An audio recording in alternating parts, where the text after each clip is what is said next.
Hello friends, मैं पुष्पक कुमार आज आपको फिर से अपने YouTube channel ideal computer Dalsinghsarai में आपका स्वागत करता हूं।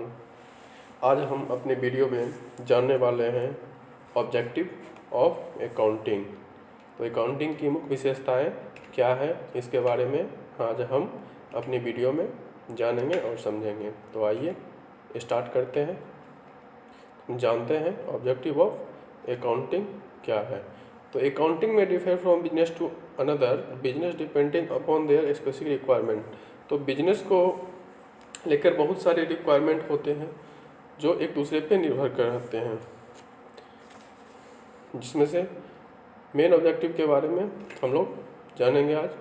To keep systematic record, it's very difficult to remember all the business transaction in the business, so accounting serves this purpose of record keeping by promptly recording of all the business transaction।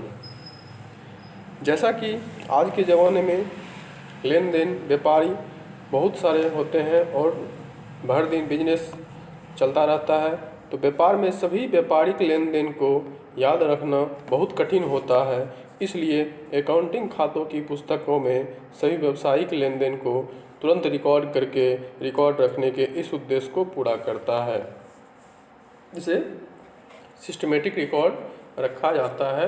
इसलिए to keep systematic record बहुत ही ज़रूरी होता है। Next में हम लोग जानेंगे financial position of business. व्यवसाय की वित्तीय स्थिति का पता लगाने के लिए यूज किया जाता है। तो इसमें हम लोग जानेंगे business is also interested in ascertaining his financial position at the end of a given period. For this purpose, a position statement called balance sheet is prepared in which assets and liability are shown।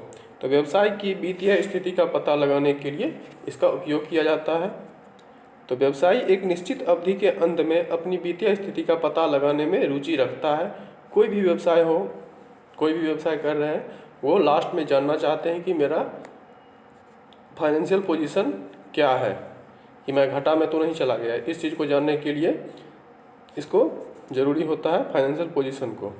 तो इस उद्देश्य के लिए balance sheet नामक एक स्थिति विवरण तैयार किया जाता है, जिसमें संपत्ति और देनदारियों को दर्शाया जाता है। आगे फिर हम जानेंगे the profit of the business. Profit of the business व्यवसाय के लाभ को पता लगाने के लिए यूज किया जाता है। तो another objective of accounting is that it help in ascertaining the net profit earned or loss served on account of carrying the business, which is done by keeping a proper record of all books of accounts with respect to revenue and expense or a particular period। तो व्यवसाय के लाभ को पता लगाने के लिए इसका उपयोग किया जाता है। जैसे कि आइए जानते हैं, अकाउंटिंग का एक अन्य उद्देश्य यह है कि यह व्यवसाय को चलाने के कारण अर्जित शुद्ध लाभ या हानि का पता लगाने में मदद करता है, जो किसी विशेष अवधि के राजस्व और व्यय के संबंध में सभी खातों की पुस्तक का उचित रिकॉर्ड रखकर किया जाता है। वित्तीय रिपोर्टिंग से यह जानकारी मिलनी चाहिए कि उद्यम कैसे नकद प्राप्त और खर्च करता है। आगे हम जानेंगे टू प्रोटेक्ट बिजनेस प्रॉपर्टी, व्यावसायिक संपत्तियों की रक्षा कैसे किया जाए। तो accounting provide up to date information about the various assets that the firm possess and the liability the firm of, so that nobody can claim a payment which is not due to him. तो व्यवसायिक संपत्तियों को रक्षा करने के लिए इसका उपयोग किया जाता है। जैसे कि अकाउंटिंग व्यवसाय की विभिन्न संपत्तियों को व्यवसायियों के देनदारियों के बारे में अपडेट जानकारी प्रदान करता है, ताकि कोई भी भुगतान का दावा न कर सके और उनका बकाया नहीं बचा हो। इसको मेंटेन करने के लिए हम प्रोटेक्ट बिजनेस प्रॉपर्टी को यूज करते हैं।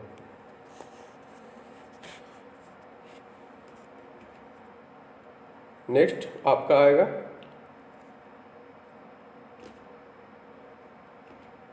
To facility rational decision making.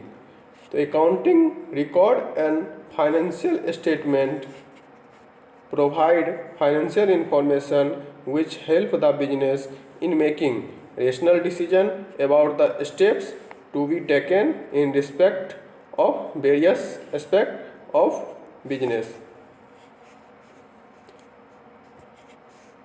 तर्क संगत निर्णय लेने की सुविधा के लिए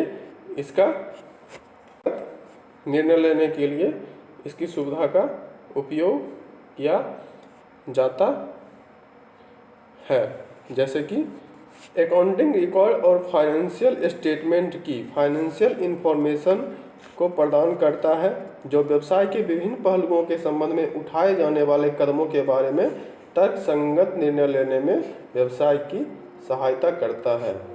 the requirement of law entities such as company, society, public trust are compulsory required to maintain account as per the law governing their operation, such as the Company Act, society and public trust. Maintenance of account is also compulsory under the GST and Income Tax Act.